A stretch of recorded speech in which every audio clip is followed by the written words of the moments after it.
श्रीमन्महागणाधिपतये नमः। लक्ष्मीनारायणाभ्यां नमः। इष्टदेवताभ्यो नमः। कुलदेवताभ्यो नमः। ग्रामदेवताभ्यो नमः। स्थानदेवताभ्यो नमः। वास्तुदेवताभ्यो नमः। सर्वेभ्यो देवेभ्यो नमः।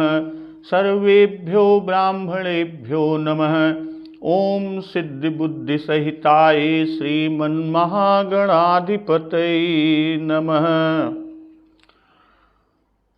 प्रभु भक्तवत्सल कृपालु श्री रामचंद्र जी अनुज लक्ष्मण सहित बाग और सरोवर को देखकर अत्यंत हर्षित होते हैं।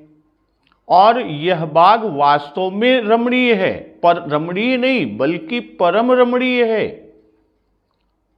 जो जगत को सुख देने वाले प्रभु श्री रामचंद्र जी को सुख दे रहा है कि बागु तड़ागु बिलो की प्रभु हर से बंधु समेत परम रम्य आराम यहु जो राम ही सुख देत। इस तरह बाग और सरोवर को देखकर और उसके बाद चारों ओर देखते हैं कि चहु दिस चितई पूछ मालीगन लगे लेन दल फूल मुदित मन। और चारों ओर दृष्टि दौड़ाकर चारों ओर देखकर और मालियों से पूछकर प्रसन्न मन से पुष्प पत्र को लेने लगे। और ठीक उसी समय तेहि अवसर सीता तह आई गिरिजा पूजन जननी पठाई। और उसी समय मां जगदम्बा सीता जी वहां आती हैं और माता जी ने उन्हें गिरिजा पार्वती जी की पूजा करने के लिए भेजा था। तो यहां माता सीता जी के साथ उनकी सखियां थीं और उन सखियों में से एक सखी सीता जी का साथ छोड़कर फुलवारी देखने चली गई कि एक सखी सिय संगु बिहाई गई रही देखन फुलवाई। और वहां पर किते ही दो बंधु बिलो के जाई प्रेम विवश सीता पही आई। और दोनों भाइयों को वह सखी देखती है और प्रेम से विह्वल होकर वह सीता जी के पास दौड़कर आती है। और ता शुद्ध सा देखी सखिन पुलक गात जलु नैन कहु कारण निज हरस कर पूछहि सब मृदु बैन। और सखियों ने जो सखी फुलवारी देखने गई थी उसकी दशा को देखकर अन्य सखियां पूछती हैं, उसके शरीर की पुलकित अवस्था को देखकर कि उसकी शरीर पुलकित है, नेत्रों में जल भरा है, तो सभी अन्य सखियां अत्यंत कोमल मृदुवाणी से पूछती हैं कि कहु कारण निज हरस कर पूछहि सब मृदु बैन, कि अपनी प्रसन्नता का कारण तो बताओ। तो वह सखी कहती है देखन बागु कुंवर दुई आए बय किशोर सब भांति सुहाए श्याम गौर किमि कहूँ बखानी गिरा अनयन नयन बिनु बानी। वो कहती है कि दो राजकुंवर बाग देखने आए हैं और उनकी अवस्था किशोर है, यानी किशोर अवस्था है, सब प्रकार से सुंदर और सुहावने हैं, जिसमें से एक सांवले हैं और एक गोरे हैं। कि किम कहूं बखानी, कि कैसे उनका बखान मैं करूं, किस तरह से बखान कर उनके बारे में मैं कहूं। अगिरा अनयन नयन बिनु बानी, क्योंकि वाणी के नेत्र नहीं है और नेत्र के वाणी नहीं है। तो यहां सखी कहती है कि देखन बागु कुंवर दुई आए। तो देखन बाग यानी बाग में देख आई है, इसी से वो कह रही है कि बाग देखने आए हैं। भाई फूल उतारना न कहा क्योंकि वह सखी अत्यंत सयानी है, और ऐसे कहने पर संभावना ये बनती कि वे समझती कि कोई माली के लड़के हैं, जिससे उनके दर्शन की कोई उत्कंठा ही ना होती। इसलिए उत्कंठा बढ़ाने के लिए देखन बाग कहा कि देखन बाग कुंवर दुई आए, कि जिस समय यह भी हो सकता है कि उन पर दृष्टि पड़ी हो, उस समय प्रभु और लक्ष्मण जी फूल न तोड़ रहे हो। भाई फूल भी तो घूम घूम कर उतारे जाते हैं। अय्या वह तो माधुरी मूर्ति ही देखकर मुग्ध हो गई, तो रूप छोड़ दूसरी ओर उसका ध्यान ही कब जा सकता था। भाई वो तो उसी में मुग्ध हो गई। अब कुंवर दुई आए कि कुंवर कुंवार के लिए ही प्रयुक्त होता है, चाहे वह कितना ही बड़ा क्यों न हो जाए। और यहां भी कुंवर से राजकुमार को ही बता रही है कि उनके रूप से इसने जान लिया कि ये राजकुमार हैं। और राजकुमार कहा जिससे सीता जी के देखने की उत्कंठा हो, उनके अंदर यह उत्कंठा जगे। और राजकुमार न होने से वो क्यों देखने जाने को हो। भाई फुलवारी में दोनों भाइयों को देखा कि ते ही दो बंधु बिलो के जाई, इसी से कुंवर दुयाए कहा अब किशोर सब भांति सुहाए। भाई बिना अवस्था जाने उनके सामने जाने से संकोच होता कि न जाने उनकी क्या उम्र हो, सयाने को देखकर लज्जा भी आती है। इसलिए अवस्था यानी किशोर अवस्था को बताई। सब भांति सुहाए यानी भूषण, वस्त्र, लक्षण, अवस्था, शरीर, वर्ण, शोभा, तेज, सुकुमारता, सब प्रकार से वो सुंदर हैं। तो वो सखी कहती है पूछती क्या हो, चलकर देखो। असुहाए यानी सब अंगों में क्षण क्षण पर नवीन शोभा सरसा रही है। अक्की में कहूं बखानी, किशोरावस्था कही, अश्याम गौरवर्ण कहा। भाई शोभा कही कि सब भांति सुहाए हैं, और इतना मात्र कहकर कहती है कि किम कहूं बखानी, क्योंकि समय नहीं है, विस्तार से रूप का वर्णन करने लगूंगी तो विलंब हो जाएगा। और इतने में कहीं राजकुमार फूल उतारकर फूल लेकर चले न जाएं। और आगे कहती है गिरा अनयन नयन बिनुबानी, कि जो आंखों देखा जाता है वह जिह्वा से यथार्थ कहा जाता है। भाई यदि वाणी के नेत्र होंगे तो वह वाणी वही कहेगी जो उसने देखा है, और यदि नेत्रों को वाणी भी हो तो नेत्र देखकर वाणी से वही कहेंगे। तब फिर गिरा अनयन और नयन बिनु वाणी दोनों क्यों कहा।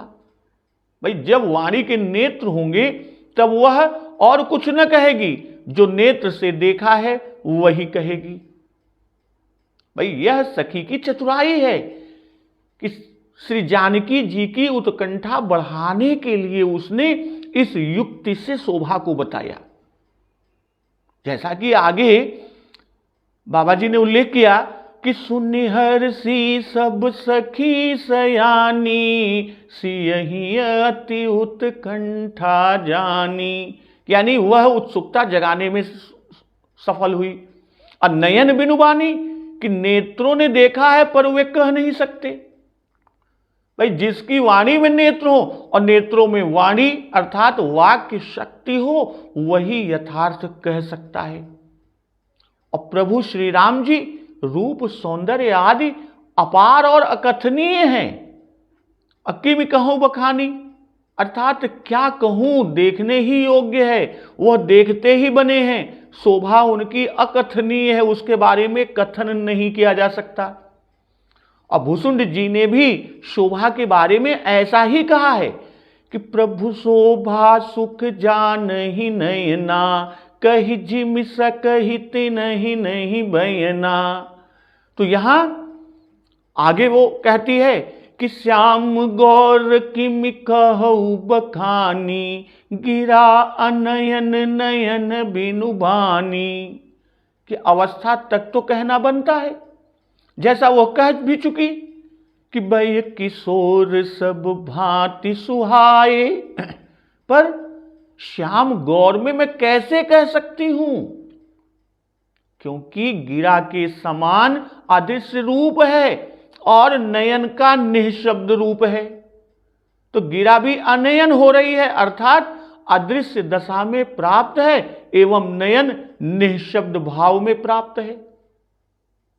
भाई सखी तो प्रेम से शिथिल है, उसकी ज्ञानेंद्रिय और कर्मेंद्रिय का संबंध भी शिथिल हो गया और उसे स्पष्ट अनुभव हो रहा है कि आंखों ने देखा है, और उनमें यदि प्रकाश करने की शक्ति होती तो संभव है कि उस शोभा को वह व्यक्त कर सकती। भाई मन और चित्त वाणी के नेत्र हैं। वाणी के नेत्र दो, कौन कौन? मन और चित्त। और सुबुद्धि वाणी का नेत्र है। तो जब नेत्र कोई पदार्थ देखते हैं तब बुद्धि उसकी उपमान आदि कल्पित करती है और वाणी मन चित्त रूपी नेत्रों से देखकर वर्णन करती है।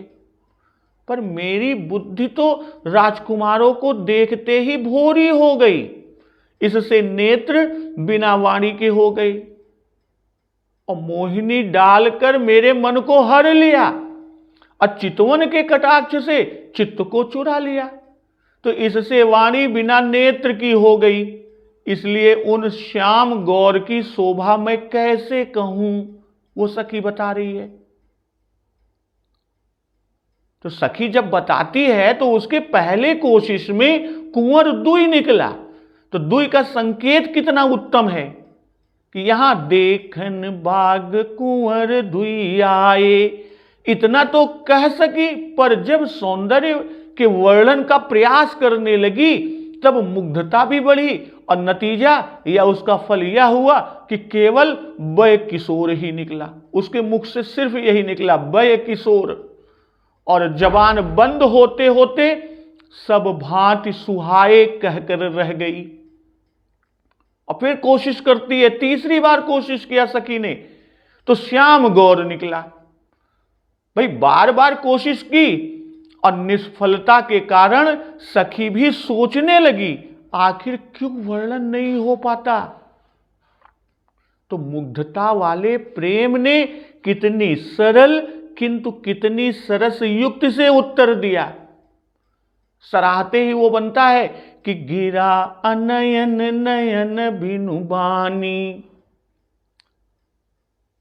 और आगे कहती है, जब सखी बताती है तो वह सुनकर कि सुनि हर्षि सब सखी सयानी, सियहि अति उत्कंठा जानी।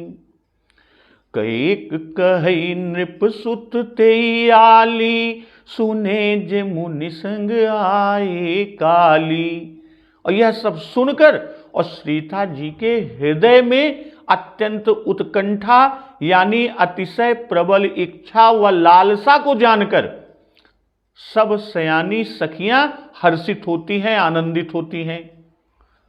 तो एक सखी कहती है कि एक कहई नृप सुत तेई आली, सुने जे मुनि संग आए काली। तो एक सखी कहने लगी कि अरे सखी, ये वही राजकुमार हैं जिन्हें सुना है कि कल मुनि विश्वामित्र जी के साथ आए हैं। तो यहां सुन हर्षि सब, भाई पहले कहा कि हर्ष का कारण सब पूछ रही हैं कि कहु कारण निज हरस कर, पूछ ही सब मृदु बयन। और जब उस सखी ने हर्ष का कारण बताया कि मैंने बाग में 2 राजकुमार देखे और उनकी शोभा देखकर मुझे हर्ष हुआ, तब इन सबों को भी हर्ष प्राप्त हुआ। और सबने जब कारण पूछा तो इसी से कारण सुनकर सभी को हर्ष हुआ। भाई श्री राम जी, प्रभु श्री राम रूप के दर्शन और श्रवण दोनों से ही हर्ष होता है कि हर्षी सब सखी सयानी, और सयानी विशेषता को बताकर वह विशेषण देकर हर्ष का दूसरा कारण सयानापन बता रहे हैं। भाई सखी की उत्कंठा बढ़ाने वाली युक्ति को ये सब समझ गई और यह भी जान गई कि उसकी युक्ति ने अपना काम पूरा पूरा कर दिया,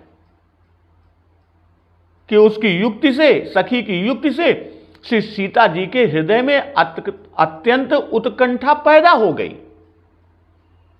तो इस तरह चार बातें सभी सखियों या सबके हर्ष का कारण बनी। पहला राजकुमारों की शोभा, दूसरा सखी की युक्ति, तीसरा श्री सीता जी की उत्कंठा और चौथा संबंध की योग्यता। असियहि अति उत्कंठा जानी, और उत्कंठा जानकर हर्ष हुआ, क्योंकि यदि श्री सीता जी को उत्कंठा ना होती तो सखियों को भी श्री राम जी का दर्शन न होता। वही अत्यंत उत्कंठा का कारण है। इधर निज अनुरूप सुभग वर श्री गिरिजा जी से मांग रही हैं माता सीता, और उधर अलौकिक सौंदर्य वाले राजकुमार के आगमन का समाचार मिल रहा। तो यह घटना ऐसे ही नहीं है, बल्कि यह घटना संयोग निष्कारण नहीं है, इसके पीछे कारण छिपा हुआ है। और उसमें से एक सखी कहती है कि एक कहि नृप सुत तेई आली, सुने जे मुनि संग आए काली। कि जो सखी विह्वल होकर आई थी और जिसने राजकुमारों की शोभा कही है, तो उसी के वचनों को यह सखी और पुष्ट करती है, प्रमाणित कर देती है, कि उसकी प्रशंसा करती है। और उस सखी ने जो कहा था कि देखन बागु कुंवर धुई आए, तो उसके कुंवर शब्द का अर्थ और स्पष्ट कर दिया और खोल दिया कि ये वे ही नृपसुत अर्थात राजकुमार हैं। और नृपसुत बताकर गौरव प्रकट कर रही हैं। भाई राजा लोग नित्य नगर में धनुष यज्ञ के लिए आया करते थे, वैसे ही उनमें से इनको भी एक बताया कि नरपति के लड़के हैं और सत्य ही निसंदेह और सब लोगों से अच्छे हैं। भाई सखियां परस्पर एक दूसरे से बातें कर रही हैं, क्योंकि सभी सखियां सयानी हैं, जानती हैं कि श्री जानकी जी लज्जावश कुचाती हैं।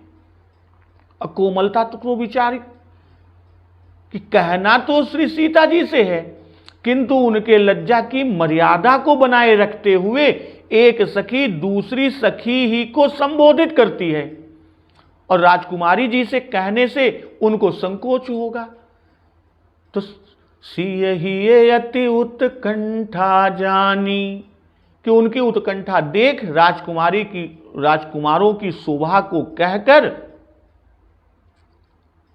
तब चलने की बात कहेगी कि सुने जे मुनि संग आए काली। सुने यानी जब श्री रघुनाथ जी नगर दर्शन के लिए गए, तब श्री किशोरी जी की किसी भी सखी ने उनको नहीं देखा, क्योंकि ये सब सखियां कोटे के भीतर हैं, महल में रहती हैं और कोट नगर से पृथक है। और ये मुनि संग आए यानी मुनि विश्वामित्र जी अत्यंत प्रसिद्ध हैं, इसी से मुनि ही कहा, जो मुनि के साथ आए हैं। मुनि के संग आए कहकर शांत रस भरे मर्यादा सहित और दर्शन योग्य बताया। और अन्य राजकुमारों के साथ अनुचर वर्ग के अतिरिक्त कोई और विशेष सहायक नहीं है, किंतु इनके ऊपर परम पौरुषी कालीन त्रिकालज्ञ श्री विश्वामित्र जी सहायक हैं। इसलिए इनमें विलक्षण अपूर्वता की कोई खास बात निश्चित है, यह सूचित हो रही है। ये देखने में दोनों सुंदर कोमल हैं, पर अतुलित बलशाली हैं। और कौशिक जी ने इन दोनों भाइयों को धनुष कला में निपुण कर दिया है। इन्होंने ताड़का का वध और मुनि पत्नी अहिल्या का चरण स्पर्श मात्र से उद्धार किया, और साथ ही सुबाहु आदि भारी भटों का नाश कर मुनि यज्ञ की रक्षा की है। इससे यह निश्चय ही धनुष को तोड़ेंगे।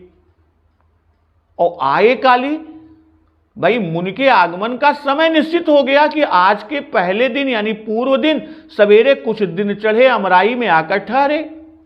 और श्री जनक महाराज समाचार पाते ही दर्शन को गए और अपने साथ महल में ले आए। और फिर भोजन विश्राम करके नगर दर्शन को गए और वहां से लौटकर संध्या किया, फिर कथा हुई, शयन हुआ और प्रातः काल आज फुलवारी में आए।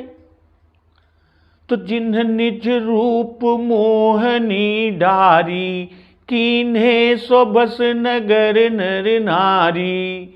बरनत छवि जह तह सब लोगु, अवसि देखिए देखन जोगु। कि जिन्होंने अपने रूप की मोहिनी को डालकर निज रूप मोहिनी डारी, तो अपने रूप की मोहिनी को डालकर नगर के सभी स्त्री पुरुषों को अपने वश में कर लिया।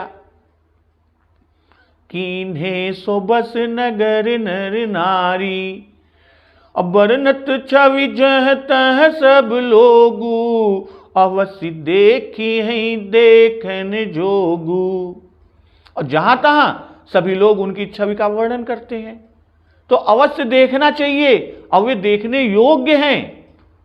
और देखने का सारा योग उपस्थित है, बिल्कुल जोग बना है।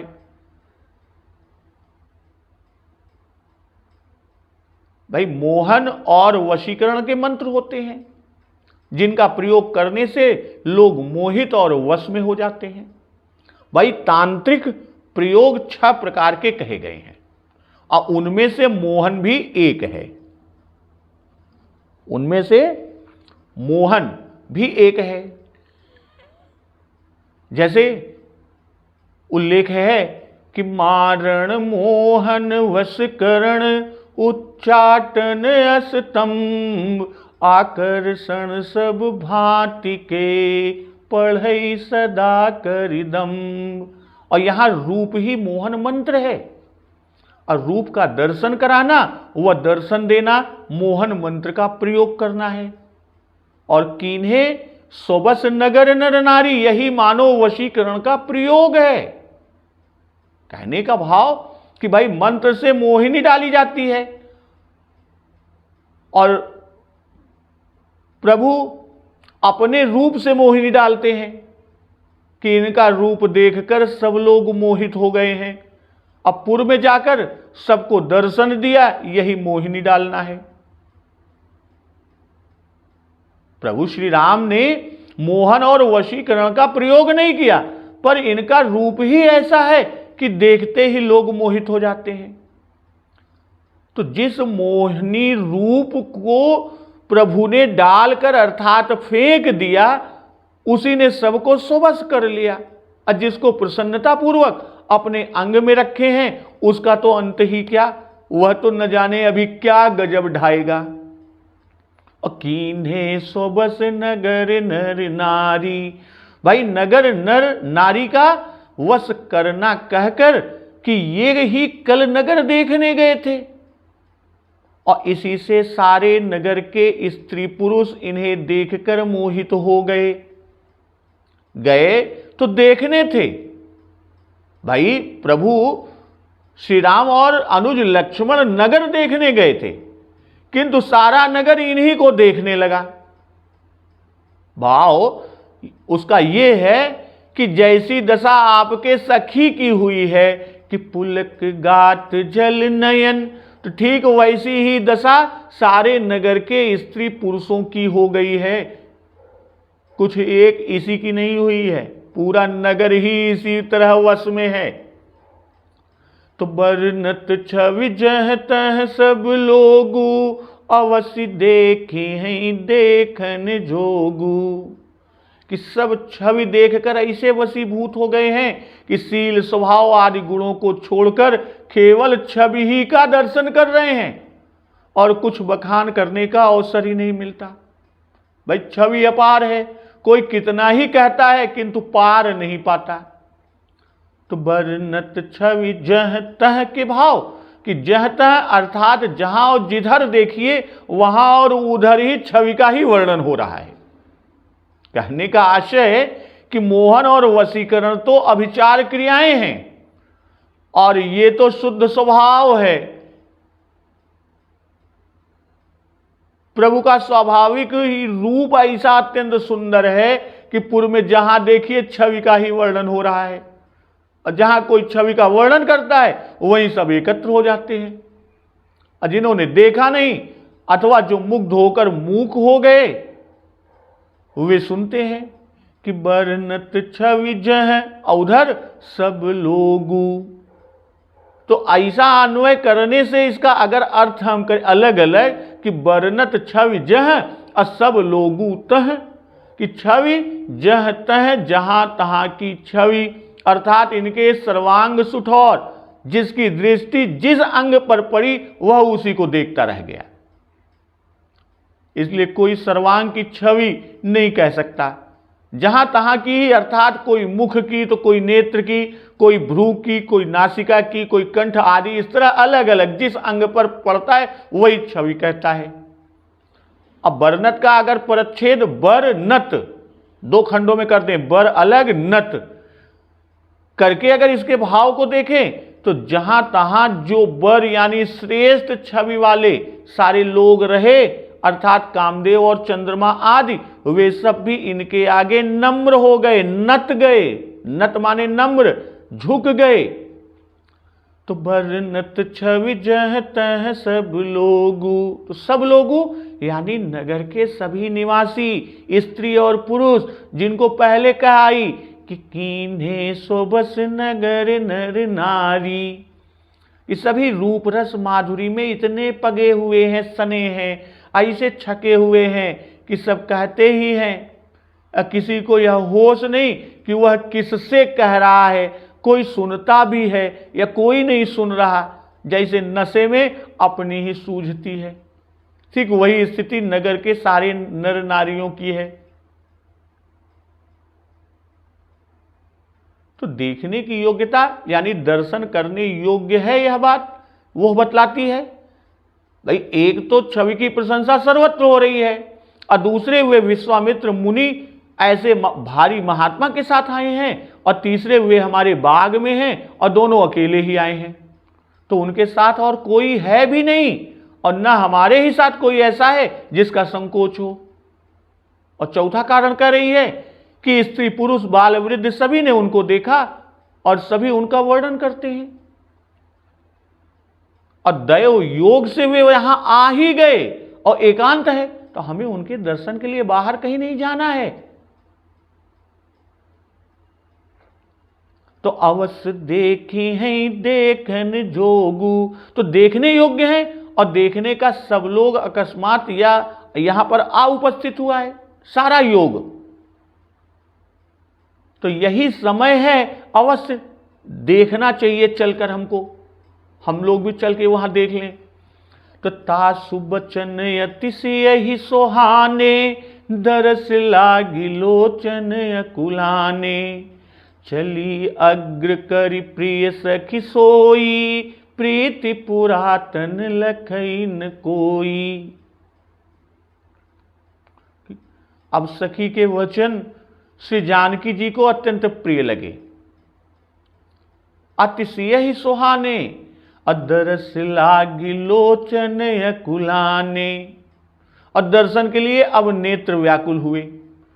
तो चली अग्र करी प्रिय सखी सोई, प्रीति पुरातन लखई न कोई। और प्रिय सखी को आगे करके चलती हैं, और उनकी पुरानी प्रीति को कोई भांप नहीं सकता। तो तासु वचन का भाव यहां कि पहले सखी जिसने राजकुमारों को देख आकर सब समाचार कहा था, उसके भी वचन अब सुहाए थे। तो इस सखी के वचन अति सुहाए, क्योंकि उसने दर्शन की योग्यता और दर्शन का योग दिखाकर दर्शन करने की और दर्शन करने के लिए चलने की सम्मति दी। भाई पहले सखी ने सौंदर्य वर्णन किया पर देखने को नहीं कहा, इसने सौंदर्य तो कहा ही पर साथ ही साथ देखने के लिए भी कह रही है। तो सखी जो मर्यादा की वारी बनी है उसी ने राह खोल दी, अतः उसके वचन अति सुहावने लगे। अदरस लागी लोचन अकुलाने, तो श्री सीता जी लज्जावश अपने मन को कुछ कह नहीं सकती थी, और इस सखी ने उनके मन की बात कह दी कि अवश्य देखी हैं, इसीलिए दर्शन के लिए नेत्रकुला उठे और इस सखी से सौंदर्य की प्रशंसा सुनी और इससे देखने के लिए नेत्र व्याकुल हो रहे हैं। अब व्याकुलता इससे है कि कहीं राजकुमार चले न जाएं, कि चितवत चकित चहु दिस सीता, कह गए नृप किशोर मनु चिंता। कान और मन को तो सुनने से सुख हुआ, पर नेत्रों को सुख ना मिला, इसलिए नेत्र अकुलाए हुए हैं। तो चली अग्र कर प्रिय सखी सोई, प्रीति पुरातन लखई न कोई। अब चलने से सब सखियां प्रसन्न होंगी कि हमारे कहने से श्री जानकी जी चली, और यदि लज्जावश हम नहीं जाती तो सब उदास हो जाएंगी और हम लोग राजकुमारों को फिर कैसे देख पाएंगी। तो यह सब विचार कर चली, और यहां कैसी मर्यादा रखी है कि श्री सीता जी का सखी को आगे चलने को कहना कि जहां उनको देख आई है वहीं सीधे चल, आगे हो जा। अब यह ऐसा कुछ न कहा, भाई आगे करके चली, दोनों बातें हो सकती हैं। एक तो लज्जा से नेत्रों का इशारा मात्र कर दिया और वह आगे हो गई, कहने की जरूरत ही नहीं हुई। और दूसरे कि बाबा गोस्वामी दास जी ने उनका कहना न लिखकर अपनी लेखनी द्वारा यह दिखा दिया कि तुरंत चल दी और जल्दी जल्दी चली जा रही हैं। अब प्रिय सखी सोई, तो श्री राम जी को जो देख आई है, उनके आगमन की खबर दी, इसी से प्रिय है और इसी से उसे आगे होने को कहा कि चलो रास्ता दिखाओ, कहां पे है प्रभु श्री राम जी। तो यहां उपदेश मिलता है, बाबा गोस्वामी दास जी ये उपदेश दे रहे हैं कि जो सेवक अपने को अतिशय भाने वाला पदार्थ स्वयं भोग न कर अपने प्रभु ही को उसे समर्पण कर देता है, तो वह अवश्य अग्रगण्य और स्वामी को प्रिय हो जाता है। इसमें लोग और भी गूढ़ ध्वनि कहते हैं कि प्रीति पुरातन लखइन कोई। प्रीति पुरातन, भाई मनुष्य शत्रुपा के वरदान के संबंध से जो युगल स्वरूप में प्रकट हुए, उसी संबंध का प्रेम है और उसको कोई नहीं जानता। कि प्रीत पुरातन लखइन कोई, तो श्री जानकी जी के मन में संकोच हुआ कि इस पुरातन प्रीति को जिससे तन भर गया है, जो हृदय और शरीर में छा गया है, कोई लख न ले, देख न ले। इसलिए प्रिय सखी को आगे करके चली। और तीसरा भाव कि प्यारी सखी को आगे करके चली, परंतु जो उसकी अनादि प्रीति है वही प्रिय सखी के रूप में है जो मिलाने जा रही है। यह बात कोई लख नहीं पाता, कोई देख नहीं पाता। भाई युगल किशोरों को देखने की लालसा तो प्रबल हुई है, इसका कारण है पुरातन प्रीति, पर यह किसी ने जाना नहीं। और सीता जी भी विचार कर रही हैं कि उनको देखने की ऐसी प्रीति क्यों हुई। प्रीति नई नहीं है, पुरानी है, पुरातन प्रीति परिस्थिति के प्रभाव और काल की महिमा से जब जागृत होती है, तब वह व्यक्ति स्वयं ही जान नहीं पाता कि ऐसा क्यों हो रहा है, हम क्यों ऐसा उसकी ओर खींचे जा रहे हैं। तो सुमिर सिय नारद बचन, उपजी प्रीति पुनीत, चकित बिलोकत सकल दिशि, जनु शिशु मृगी सभीत। नारद जी के वचन स्मरण कर श्री सीता जी के हृदय में पवित्र प्रीति उत्पन्न हुई, और सीता जी सब दिशाओं में चौकन्नी सी देख रही हैं, मानो मृग छौनी यानी हिरणी का बच्चा डरी हुई देख रही हो। तो सुमिर सिय नारद बचन, नारद जी का वचन है कि जिससे सीता जी का मन लगेगा वही वर सीता जी को मिलेगा। कि सो बरु मिलहि जाहि मनुराचा, और उपजी प्रीति पुनीत अर्थात श्री राम जी में मन लगा और वे अवश्य मिलेंगे। अब प्रीति पुनीत का भाव कि बिना धनुष टूटे व तोड़े किसी पुरुष पर पति भाव से प्रीत करना अपुनीत है। भाई किसी में मन लगाना प्रीति की अपुनीतता है। इसी दोष के निवारणार्थ कहते हैं कि नारद वचन के स्मरण से प्रीति उपजी। नारद के वचन सदा सत्य हैं कि होई न मृखा देव ऋषि भाखा, और नारद वचन सदा सुचि साचा। तो इसी से प्रीति उत्पन्न हुई और श्री राम जी इनको अवश्य मिलेंगे। इसी से प्रीति पुनीत है, अपुनीत नहीं। भाई स्वार्थ ही छल है कि स्वार्थ छल फल चारि बिहाई। तो इस तरह उपजी प्रीत पुनीत का भाव कि श्री जानकी जी के हृदय में स्वार्थ रहित प्रीति उत्पन्न हुई। भाई स्वार्थ होता तो छल होता, और किसी सुख की आकांक्षा से नहीं बल्कि निष्काम फलाभिसंधि वर्जित प्रीत है। तो यहां प्रतीति प्रीति और उससे भगवत प्राप्ति, तीनों बातों को बाबा गोस्वामी दास जी कहे। भाई बिना प्रतीति के प्रीति नहीं होती, कि बिनु परितीति होई नहीं प्रीति। असुमिर सिय नारद वचन, इससे कि नारद जी के वचनों में श्री सीता जी की प्रतीति है, और प्रतीति होने से प्रेम उपजा, और प्रेम से भगवान की प्राप्ति है, और जो आगे होने को है कि जेहि पर जाकर सत्य स्नेहु, सोते ही मिलहि न कछु संदेहु। तो ऐसा ही पार्वती जी के प्रकरण में कहा गया है कि पहले नारद वचन से प्रतीति हुई और फिर शिव पद में प्रेम उपजा, फिर शिव जी की प्राप्ति हुई। भाई नारद जी ने ये वचन कब और कहां कहे थे, इसमें ऋषियों मुनियों और टीकाकारों में मतभेद है। कई लोग कहते हैं कि किसी समय गिरजा पूजन समय पुष्प वाटिका में ही नारद जी आए थे और प्रणाम करने पर उन्होंने आशीर्वाद दिया था, इसी वाटिका में तुम्हारे भावी पति के तुमको दर्शन होंगे। अब कुछ टीकाकार और ऋषि मुनि का मत है कि महल में राजा रानी के सामने नारद जी ने यह बात कही थी कि श्री गिरिजा जन्म पर जैसे नारद जी ने जाकर कहा था,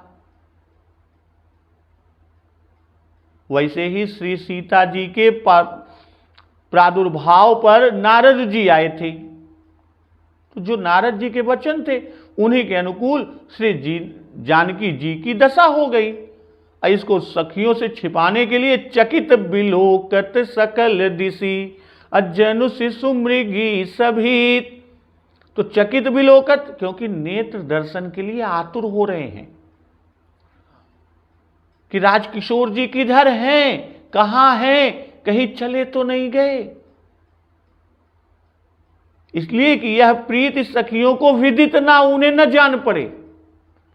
यद्यपि अंतःकरण में उपपत्ति की शंका नहीं है, पाणी ग्रहण इन्हीं से होगा यह निश्चय है, तो भी पिता का पन तो भी अभी पूरा नहीं हुआ जो उन्होंने प्रण कर रखा है। इससे लोक लाज कुल कानी को विचार कर शंका करती हैं कि कोई कहीं देखता तो नहीं। इस हेतु से चारों ओर चकित होकर देखती हैं और सकल दिशि, भाई संकोच और विवश राजकिशोरों की दिशा के सिवा अन्य दिशाओं में भी देखने लगती हैं। यानी प्रभु श्री राम लक्ष्मण जी की दिशा के अलावा भी अन्य दिशाओं में भी देखने लगती हैं, और आंखों का सब दिशाओं में ढूंढना बड़ा ही स्वाभाविक है। भाई प्रेम के आंख मिचौनी से ही भाव उत्तेजित होते हैं, और ललचाने या अकुलाने से चकित, और चकित से भय की अवस्था तक पहुंचा दिया। और कैसा भय? जनु शिशु मृगी सभीत। भाई सभीत मृग छौनी की उपमा बड़ी ही विलक्षण है। भाई भय युक्त मृग छौनी की चारों ओर हेरनी से श्री सीता जी का अश्रृंगारित दृष्टि स्वभावतः विलक्षण सौंदर्य से भरी और भोरी है। भय युक्त मृग छौनी की चारों ओर हेरनी से सीता जी की अश्रृंगारित दृष्टि स्वभावतः विलक्षण सौंदर्य से भरी और भोरी है। भाई मृग छौनी को बाधक जीवों, फंसाने और फांसने वाले व्याधाओं का डर, तो वैसे ही यहां श्री सीता जी को पिता के पन का भय, माता का भय, सखियों के लखने या देखने का भय और राज किशोरों की छटा में फंस जाने का भय। तो भय से चौंक चौंक कर देखती हैं, जैसे मृगी डरकर शीघ्र चारों ओर देखती है। भाई जो शिशु मृगी जब वन में माता से अलग हो जाती है और माता उसे दिखाई नहीं देती, तब वह भयभीत होकर चारों तरफ सिर और नेत्र को घुमाती है और मां के लिए व्याकुल होती है। तो उसका पुनीत मातृ प्रेम ही उसे व्याकुल कर देता है। तो ठीक उसी तरह सीता जी के मन में पति भाव से प्रेम तो उपजा, पर इसमें काम विकार का लेस भी नहीं है, इसलिए यह पुनीत है। और नारद वचन से पति प्रेम उपजने में अपुनीतता नहीं है। पर यदि इस प्रीति में काम विकार उत्पन्न होता, तब तो यह प्रीति अपुनीत हो जाती। तो हमें उपदेश मिलता है कि उपासना को इसी तरह गुप्त रखना चाहिए। तो भक्तजन, आज की कथा यहीं तक, और फिर आगे प्रभु श्री राम और माता जानकी सीता जी का एक दूसरे का सामना और किस तरह से उसका भाव बनता है, तो उसका श्रवण अमृतपान हम लोग अगले दिवस की कथा में करेंगे। तो एक बार जोर से बोलिए, सियावर रामचंद्र की जय, पवन सुत हनुमान की जय। जगत जननी मां जगदम्बा की जय, गुरुदेव भगवान की जय। उमापति महादेव की जय। जय श्री राम।